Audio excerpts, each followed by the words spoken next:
In this chapter, we're going to take a look at some of the core basics of service operation, talk about service operations' role in supporting the business, in delivering value to customers, and we'll talk about some key underpinning principles that we are going to use to both support service operational activities and for operations teams to effectively support other parts of the life cycle in building services that we can effectively deliver.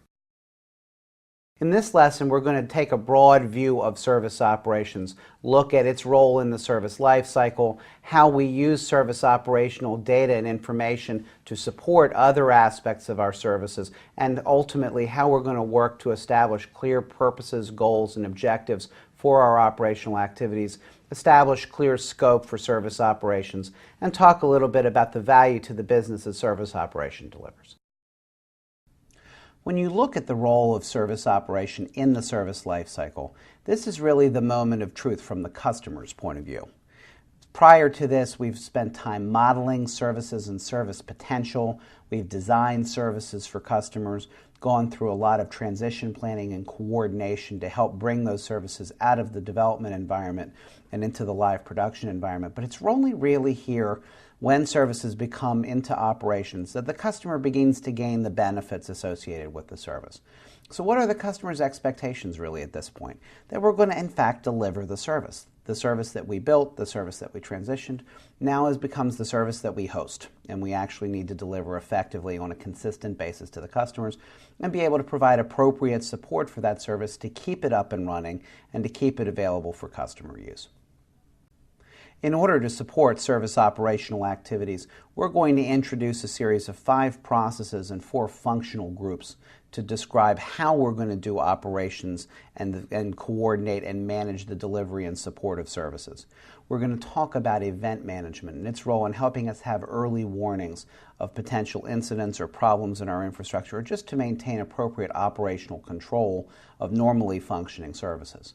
We'll talk about incident management and its role in rapid restoration of service. When customers have service disruptions, they really only have one goal: to get back to work and to be able to use the service again so that they can continue to perform their work activities. So the incident management process is going to help us coordinate responses in a way that minimizes impact to the business and delivers those benefits. The request fulfillment process is going to help us deal with routine requests for service from our customers, facilitate workflow and approvals on their side, and facilitate our fulfillment of those service requests to make it both cost-effective and in time effective for us to provision and deliver that service. The problem management process is going to help us understand and look at how we improve our overall infrastructure and applications. Where do we have unknown causes of incidents in our infrastructure, in our services? How do we find those causes, identify what we'll call those known errors, and then have those removed in a way that's going to improve the overall quality and availability of our services and drive down the costs of supporting those services over time. Lastly, the access management process is going to help us maintain appropriate access controls on our service, to have a consistent approach to how we provision accesses for services, how we transition and change accesses for services, restrict or remove that access, and ultimately how we monitor the identities of users on the services so that we ensure that we're providing appropriate access to the people who do require access, and we're denying access to people who aren't supposed to have access to those services. The functional groups are going to work across the different process areas to provision first level, second level, third level support for those processes, as well as to enable us to maintain appropriate documentation and communications as we respond to certain things in the operational environment. Our service desk will be our first point of contact for inbound and outbound communications to the user community about IT services, about status of incidents and service requests, about changes and projected service outages, or just about how to better leverage and use the services to gain more business benefit. Our technical and application management teams are going to focus on maintaining stable infrastructure and stable applications and ensure that we have the appropriate knowledge, training, and documentation to maintain and keep those services up and running, and that we're using that information when we design new services, when we make changes, or when we drive improvement activities so that we can maintain appropriate control of our infrastructure and applications. Lastly, IT operations management helps us essentially maintain what I would call eyes on glass, so that we're carefully monitoring the performance of services in the live environment, the facilities that we use to host our services, and that we make sure that we have immediate responses when operational failures occur. Let's take a look in more detail now at service operations and its role in supporting the life cycle. So if you consider what happens in the rest of the service life cycle, during service design, for example, the service level management process works with the customers and the various IT technical and functional teams to build and establish service level agreements. Here are the requirements for the service, here are achievable targets for how we can provision and deliver that service. And then really, of course, it's the job of service operations to coordinate, support, and manage those services in a way that effectively meets those service level agreements. So when we think about the objectives of service operation, it's about coordinating processes, various common activities in a way that delivers on those service levels and helps us manage and minimize the impact of outages, to be able to deliver those agreed services, and to be able to maintain both quality service performance and customer satisfaction with the quality of services we're delivering.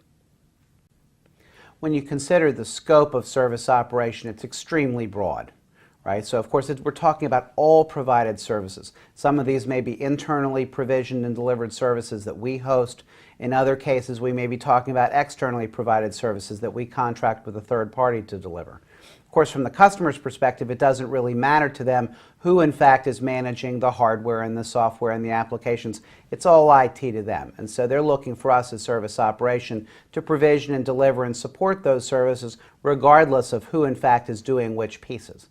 Likewise, as we're managing not only the service operation processes, but we have to work collaboratively to support a number of the other service management activities around coordinating design, change, managing transition, and other support activities in how we bring new services and changes into production, and ensuring that we have the right operational capabilities in place so that when services come into operation or when changes come into operation, that we're going to be able to deliver them successfully. Another key part of what we have to think about is what types of technology we need to put in place to manage our other technology, how we manage our systems and networks, and how we look at and manage and monitor services end to end in a way that helps us do appropriate performance management, do appropriate incident and problem identification, and in a way that helps us ultimately deliver on those service levels. Lastly, of course, we're going to be working with an extremely broad array of different kinds of people, from very non-technical end users to very deeply technical enterprise architects and engineers.